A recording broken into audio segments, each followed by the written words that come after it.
आज मैं पहुंचा हूं दहीसर, जो कि मैथिली भाषा के लिए, मिथिलांचल के लिए बहुत योगदान दिए हैं, चाहे पत्रिका के माध्यम से हो, चाहे संस्था के माध्यम से। और अभी गणपति पूजा चलता है और गणपति पूजा के दरमियान हम आए हैं पंडित धर्मेंद्र झा उर्फ बाबा के नाम से जाने वाले मुंबई में। उनके यहाँ 11 दिन की गणपति है। आज जो अभी तक आज इनके यहाँ सत्यनारायण भगवान का पूजा भी हुआ है, हवन हुआ है और रात को महाभंडारा का आयोजन है। तो मैं धर्मेंद्र जी से पूछना चाहता हूँ कि धर्मेंद्र जी, गणपति पप्पा की पूजा आप कितने वर्षों से कर रहे हैं?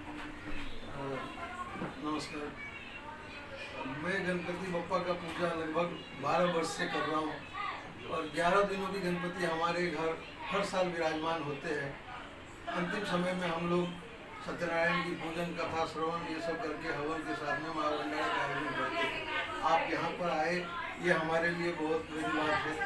हम आपको बहुत बहुत बधाई देते हैं, शुभकामना देते हैं। गणपति बप्पा संभाव दूत पे अपनी कृपा दृष्टि बनाए रखे, हमारी यही शुभेच्छा है। आपने मिथिला में बहुत पत्रिका लिखे हैं, जैसे कि दलान, मिसर जी का दलान, हास्य व्यंग टाइप का। तो इस तरह की सोच आपकी भावना में कहाँ से आया?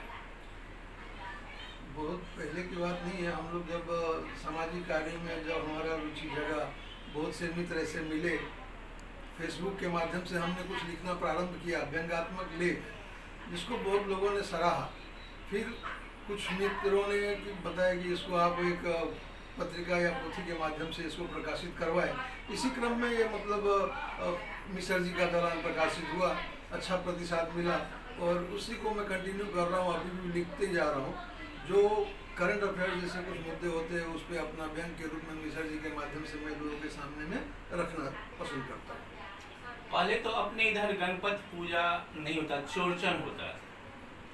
तो आप गणपति पूजा कर रहे हैं अपने मन से कि आपकी मन का जो भावना है वो जगह उससे कर रहे हैं? नहीं, गणपति बप्पा हमारे सबसे प्रथम पूज्य हैं, देवाधिदेव हैं, विघ्नहर्ता है। गणपति के लिए सबके मन में श्रद्धा है, चाहे मिथिला हो या चाहे महाराष्ट्र हो।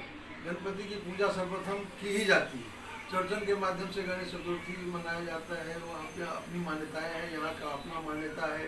यहाँ पे हम लोग रह रहे हैं, जो हमारी कर्मभूमि है मुंबई महाराष्ट्र, यहाँ पर इष्ट देव के रूप में गणेश प्रसिद्ध है। अष्टविनायक भी महाराष्ट्र में ही है।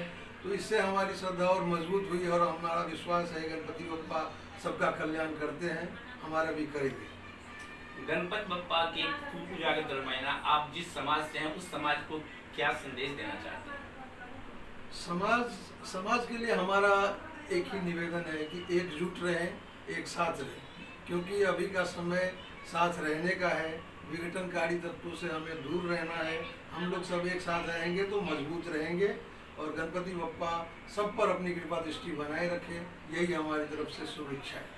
ये तो आपका नारा हुआ योगी जी का कि बटेंगे तो एक रहेंगे तो अनेक रहेंगे, ये हुआ? नहीं, आप इसको राजनीति मत लीजिए। गणपति बप्पा के आशीर्वाद से हम लोग यहाँ पे जितने भी महफिल है सब में समन्वय बना हुआ है। हर हम लोग एक दूसरे के घर जाते हैं, वो भी हमारे यहाँ आते हैं, आपस में एकजुटता है। लेकिन इसको हम लोग कंटिन्यू करके रखेंगे तो हमारा समाज और हमारे लिए ही अच्छा है। जहाँ पे कि समन्वय की आपने बात की, तो समन्वय समिति भी है। हाँ, इसके विषय में आप क्या कहना चाहते हैं? मैथिली समन्वय समिति भी, मतलब उनका भी डॉक्टर संदीप झा जी जिन्होंने इसका निर्माण किया, उनका भी यही परिकल्पना था कि महाराष्ट्र में या मुंबई में जितने भी मैथिल सेवी संस्थाएं हैं सब अलग अलग स्तर पे अपने अपने स्तर पे कुछ न कुछ करते ही रहते हैं। लेकिन सबको अगर एक साथ लाया जाए, एक छतरी के नीचे रखा जाए तो हमारी एकजुटता बढ़ती है इससे। और हम समाज में अगर एक सुर में कुछ बोलेंगे तो वो सरकार तक भी पहुँचेगी और हमारी बात सुनी भी जाती है। तो अब लास्ट आपसे क्वेश्चन है कि आपने जो लिखे हैं मिसर जी का दलान, तो उस थोड़ा सा उसका अंश जो है हमारे बहुत सारा जगहों के सब दलान को मिसर रहते हैं। कहते जब अपने के परिवार में के सब हमारे जेठ पुत्र घूरन है, कहते हुनकर घूरन झा नाम से, हुनकर जन्म कहिया भेलन से कहो, तो बुढ़िया बाढ़ डाल रहे वही टाइम में घूरन जन्म हो गए। लेकिन बुढ़िया बाढ़ कहिया आल रही अब से हम जाने के लिए बुढ़िया बाढ़ आल रही जन वो जनवल के तो अहाँ के उम्र कते मिसर जी अपन उम्र करके हम उम्र हम बड़का भूकंप जे आल रहे तो हम सब अते डरा रही अब कि बड़का भूकंप कहिया आल रहे क्या हमसे की जाने के लिए बड़का भूकंप आल रहे जमाना में हम सब अते डरा रही क्योंकि ठीक से छोटका के नाम किए क्योंकि छोटका के नाम भुटकुन है क्योंकि भुटकुन के जन्म कहिया से ओकर जन्म तिथि कहू लेकिन भुटकुन के जन्म में के मात होगा तो मिसर जी किछु बैसे तैसे पहले मिसराई रह गेल ओ कहलखिन यौ सरकार हिनका से की पूछे छी आब मतलब बिसरि जाइ छथिन से ओ प्राकृतिक गाछ जे देखै छियै ओ प्राकृतिक गाछ देखिए ओकरा हमर भुटकुन के देखिए ओ जन्मले वही दिन ओ प्राकृतिक गाछ रोपने छै आब अधिकारी सब तो माछ पीट ले की लिखू कर चलू एकदम से कर रुकू रुकू आर कहै छी की कहै छी बाढ़ि भूकंप वृक्ष गाछ ई सब लिखिए एकटा काज करू साँझे घुरि फिर के आउ भुटकुन हमारे हाथ स्कूल से ओकरा पास सबटा डिटेल छै वएह सबटा जानकारी दे तो एहने छोट छोट मतलब मैटर के लऽ कऽ हम ओहिमे मिसर जी के कथा में जोड़ने छियै और वो दर्शक के नीक श्रोता लोग ओकरा नीक पसंद करै छै। धन्यवाद। आपने मिथिला राज निर्माण जो हुआ था एक संस्था का सेना जो हुआ था उसमें थे तो क्या मिथिला राज बन सकता है और मिथिला राज बनेगा तो मिथिलावासी को उससे फायदा मिलेगा?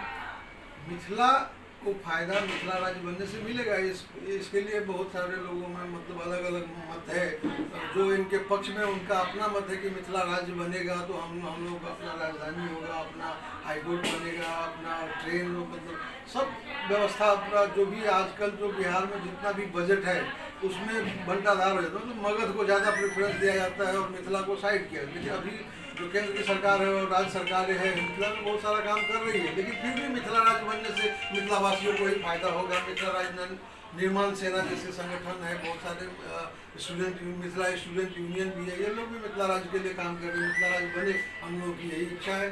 मिथिला राज्य बन जाने से हम लोगों का विकास होगा। मिथिला क्षेत्र में जो समस्याएं हैं उससे हम लोग निजात पा सकते हैं। शुभकामना है उन सेनानियों को जो इसके लिए अभी भी लड़ रहे हैं।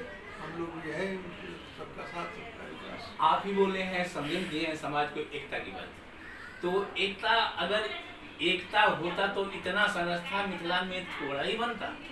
मैथिली में एक कहावत है ना भिन्न भिन्न मत भिन्ना तो मिथिला में मतलब जहाँ लोग मैथिली के लोग जो है बहुत काबिल है क्यों एक दूसरे के मतलब बर्दाश्त नहीं करते। हाँ मान्यता नहीं सब हम ही अध्यक्ष है आप भी अध्यक्ष तो संस्था है अच्छी बात है इसका अपना भी एक सकारात्मक प्रभाव भी है समाज में।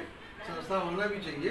संस्था आखिरकार समाज के ही काम आती है। समाज के लोगों में जागरूकता फैलाने का काम सरकारी योजनाओं को प्रचार प्रसार करना जो भी ये सब संस्थाओं द्वारा किया जाता है। गैर सरकारी संगठन और संस्था तो मतलब ये समझिए कि ये भी लोकतंत्र का ही एक स्तंभ है। ये कोई बुरी बात नहीं है। मिथिला जो है पहले से देखिए कि धर्मेंद्र झा जी उर्फ बाबा जो कि मिथिला मैथिली के लिए पूर्ण रूप से आगे अपने लेखनी के माध्यम से अपने तन से मन से धन से मिथिला के लिए समर्पित है और इनका एक ही समाज को संदेश है कि हम लोग जो बटे हैं वो एक होंगे तो अब ये हमारा कल्याण होगा नहीं तो असंभव है और संभव दूत इसका रिपोर्टिंग कर रहा है। धन्यवाद।